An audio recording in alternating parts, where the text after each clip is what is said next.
Matrix की multiplication थोड़ी सी मुख्तलिफ होती है और वो उस सूरत में हो सकती है जब आपके पास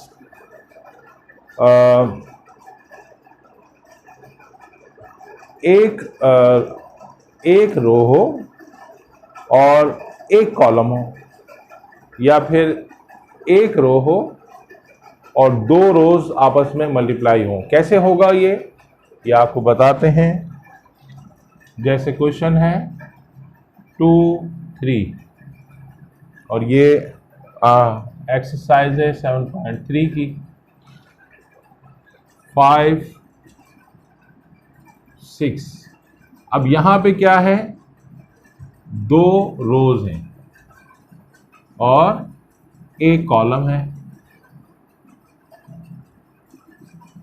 और 1 कॉलम है। यहां पे क्या है, कॉलम कितने हैं, ये भी 2 हैं। यहाँ पे कॉलम 2 है, रोज कितनी है, रोज 1 है। किस तरह होगा,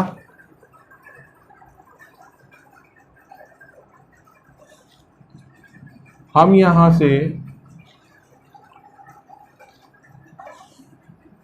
लिखेंगे पहले 2, 3, 5, 6।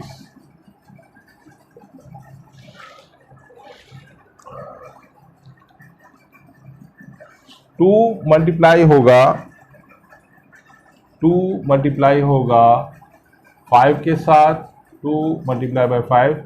फिर क्योंकि हमारे पास रो यहाँ पर एक ही है तो इसलिए इस फॉर्म में ही इसका आंसर आएगा। 3 मल्टीप्लाई होगा, फिर आएगा प्लस का साइन और 3 मल्टीप्लाई होगा कितना, 6 के साथ, 3 मल्टीप्लाई बाय 6। तो ये क्या हुआ कि जब आपस में मल्टीप्लाई आएंगे 2 5 ज़ा 10 प्लस 3 6 ज़ा 18 और ये प्लस होके क्या हो जाएगा 28। अब सिंगल नंबर अगर किसी मैट्रिक्स में आता है तो सिंगल नंबर का क्या है, सिंगल नंबर्स की रो भी एक ही है और कॉलम भी एक ही है। लेकिन यहाँ पर हमारे पास जो हम मल्टीप्लाई कर रहे थे, यानी अगर इसको ए और बी फर्स्ट किया जाए तो ए जो बी से मल्टीप्लाई हो रहा था तो ए की रोज जो है वो ए की रो एक ही थी। इस वजह से इसका जो आंसर आया है वो एक ही रो की सूरत में आया है। इसी तरह अगर सवाल ले लिया जाए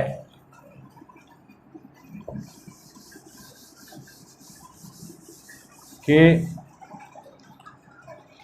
क्वेश्चन नंबर 2 है इसका 2/3 और 3 2 3 एंड 3 6। अगर ये ले लिया जाए इस सूरत में क्या होगा,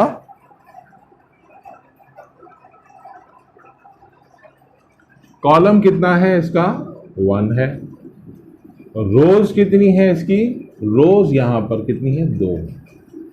इस वजह से मल्टीप्लिकेशन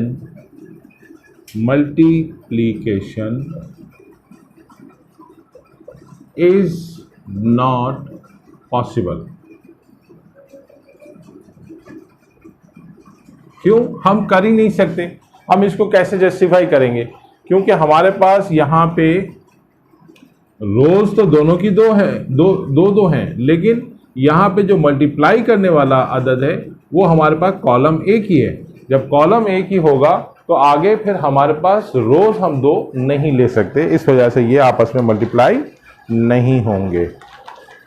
ऐसे ही इसी का दूसरा है वो क्या है कि अगर आपके पास क्वेश्चन है 2 3 मल्टीप्लाई हो रहा है 5 6। अब यहां पे क्या है, यहां पे भी 2 कॉलम है, ये देख लें, रोज इसकी भी एक है, इसकी भी एक है। तो ये